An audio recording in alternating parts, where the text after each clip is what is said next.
After the king so unceremoniously kicked Meghan and Harry out of their Frogmore cottage home, it was pretty difficult to imagine Prince Harry ever setting foot on Windsor Castle's grounds again. Even more so that his arch nemesis big brother, Prince William, had moved only a 10-minute walk down the garden path at Adelaide Cottage. But New Idea magazine has reported that Harry made a secret return to the home that he renovated with Meghan. In fact, he made a surprise appearance at a London pre-trial legal hearing over alleged phone hacking by the Daily Mail newspaper. According to a well-placed source, no one knew Harry was coming except for Charles and William, who were told last minute. As Harry's lease on Frogmore isn't technically up until after the coronation, they couldn't stop him turning up on palace property.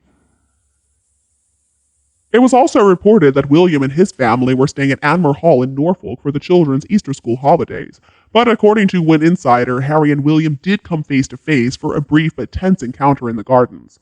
Rumor has it they were both out taking a stroll, says the source. Harry had just got off his flight from America and was out stretching his legs when they ran into each other. It is thought that the last time the two were together in the historic gardens, where centuries worth of royal relatives are buried, was during a fiery confrontation between Harry, William, and their father after their grandfather's 2021 funeral. In Harry's memoir Spare, he talks about arguing with his older brother over why he and Meghan ran away to the US, and apparently Charles complained, "Don't make my final years a misery, boys." And this time Charles was nowhere to be seen, leaving those two boys to face off in private.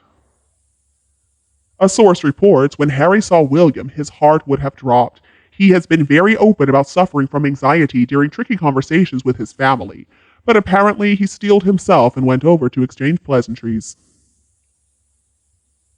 Now, somewhat surprisingly, word has it that Harry was wanting to clear the air a little bit before his father's coronation, which he is currently debating whether or not he's going to go to.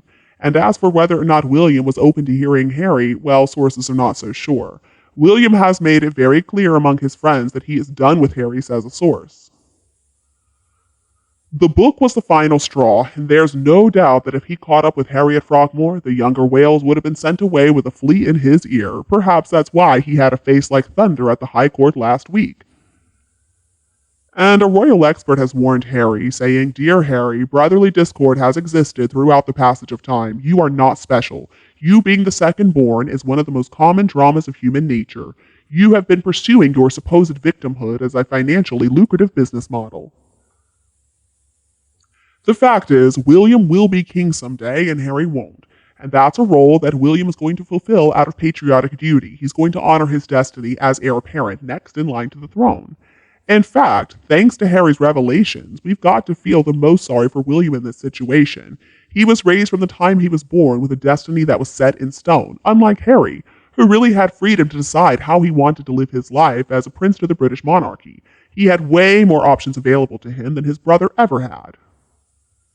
And is it not ironic that the public knows a lot more about Harry and Meghan, the couple who quit royal life because they wanted to be private supposedly? It's just one contradiction after another. Harry is such an immature 38-year-old man, and now he's making money off his family, and he is earning quite a pretty penny in the process. It's obvious this is the only way that he knows how to make money. He's trying to live this alleged independent life for himself and his family, but it doesn't look like he's being very successful. To quote Peggy Drexler, perhaps someday we'll hear from Harry as Harry, a man truly independent of the royal family from which he has claimed, time and again, he desperately wants to separate. Until then, we can likely expect more of the same negativity, blame, immaturity, and victimization, which are qualities, in fact, quite unbecoming of a royal, but then Harry no longer is one. If they find the restrictions too much to handle, it should be possible for minor non-working royals to opt out of the gilded cage, of course. But still, opting out has to be something total, giving up not only their public duties, but also their public funding, their royal titles, their security, trying as far as possible to become private people. Ms. Drexler also said, "We leave viewers of the Netflix series to judge to what extent that has proved possible." I am curious too what is going to happen if they show up the coronation. I can just picture it now. Somewhere along that back row, Meghan's going to fall to the ground. She'll be clutching her belly, claiming that she lost yet another baby, that she just pushed herself to be there to try to make the royal family finally love her, or something like that. I wouldn't put it past her. She wants to make sure that all eyes are on her. There is an old saying about publicity: don't care what they say, just so long as they spell your name right. Now, that's a paraphrase, of course, but I think you get the point. If you ask me, Meghan and Harry's privacy claim has just been used as an excuse to save face after they were evicted by the Queen back in 2020. They assumed, now they were wrong, but they did assume that they would successfully capitalize off their alleged fame and celebrity. And then Meghan, of course, started in with the retaliation and the vengeance on the royal family, which has only blown up in their faces. And it looks to me like all their lies are now coming out. They feel slighted because of the eviction, and so they're demanding apologies from the royal family. But they have made such spectacles of themselves, have they not? And they can't blame anyone but themselves for the mess they find themselves in. It's quite a soap opera, and it shows no signs of letting up.